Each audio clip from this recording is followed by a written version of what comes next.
Well, today is December 19th, 2020. We're out at Belfry Beach, and you can see the ocean is rather fierce and wild today. Whoa, sorry about that. We dropped our camera. My fingers are frozen. I have to get them back into my mitten. Tilly, of course, says it's not that cold. We can still go swimming, but I'll leave that up to her. She as well only goes up to her feet at this time of the year because it is very, very cold out. My fingers are frozen already. You'll see, if you have any doubt about the ocean being powerful, you can see the seaweed that it rips from the ocean floor and deposits here. Lots of lasagna noodles. So we've got some seagrass and some seaweed, and we've got lots of waves out here.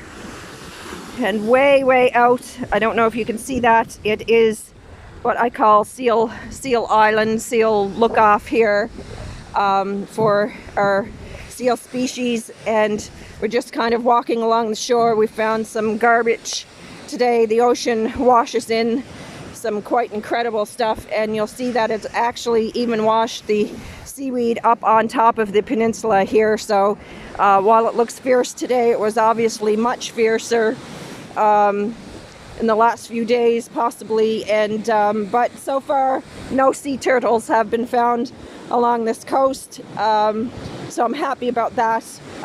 We'll send in some pictures to our Sea Turtle Network private Facebook page, and if you ever want to, there goes the bird. It's always amazing how they flitter around and get through the storms and stuff. They look so delicate, but they're quite well equipped to handle the wind and the winter. And if you want to join the Canadian Sea Turtle Network or one in your area, just reach out to them, and I'm sure they would be more than delighted to add you in to do some citizen science for their network and help locate stranded sea turtles. It appears this year that there's been hundreds of sea turtles that have washed in cold stunned, and what that means is they look like they're dead, but they're actually frozen solid.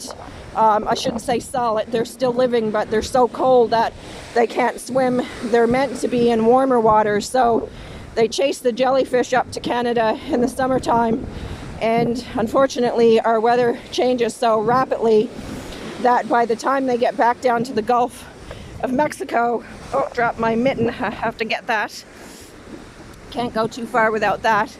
By the time they head back, sometimes the weather has changed dramatically and they get cold stunned before they get back into waters that are warm enough for them. So we're coming up on some more seaweed piles here as well.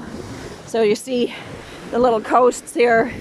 Some of it's clear and some of it's coated with seaweed piles. Sometimes they look like woolly mammoths along the shoreline.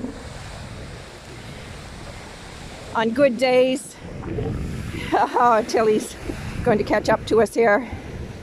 On nice warm days, we sit on some logs along the shore and have our lunch. Today it's about 1 degree here today, so we're probably going to keep moving so we don't stop and then get frozen ourselves. There's nothing worse than being out hiking and having a chill on. So we want to make sure that we're healthy, and so we can continue coming out. Lots of mammoth here, and I always think of the wild Sable Island horses and wild horses across the world when I see the tall grasses like that they feed on. And so off we go. I'm going to investigate down at the end of the peninsula here and see what's sparking our attention. It's probably I think it's a stick, or maybe a big rock that's been washed in. So I hope you get out and enjoy yourself. Oh, we just found some more garbage in here. It's never ending what the ocean washes in, as much as people may think it's some kind of a cap or whatnot from a bottle, probably. As much as people think they throw things in the ocean, and whether it be by accident or on purpose, I think it disappears in the water, but it doesn't disappear for long because it does make its way to shore, and that's part of the problem that we're having. It either makes it to shore that we can pick it up and put it in the garbage, or it makes it to shore through being eaten by fish, and then humans are actually eating fish that have been polluted with plastics, which is chemicals, which is why we have more and more diseases in the world, or at least another reason. So we want to be more mindful of the choices that we make in the world. And I don't mean to be preaching, but I think for future generations we have to be more mindful of what we're using for transporting food, what we're using food for. It's a nice green rock here, covered in some plants and algae. And oh, this is a huge stick down here that's washed in. It looks like it's maybe some kind of a tie or something.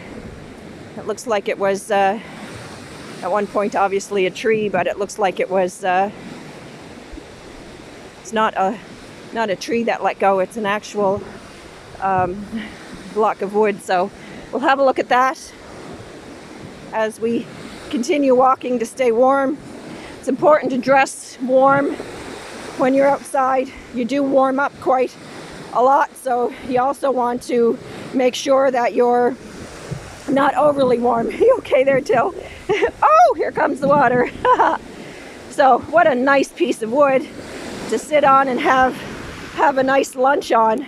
It's a little too close to the waves, but hopefully this will wash in a little farther and not float back out to sea. It's a little bit too big for me to carry. And I do see an elastic here that will pick up. They're quite dangerous to wildlife. So at this point we're going to say, have a great day. Get out and fall in love with nature. It's one of the best things that you can do for yourself. God bless you. Stay safe.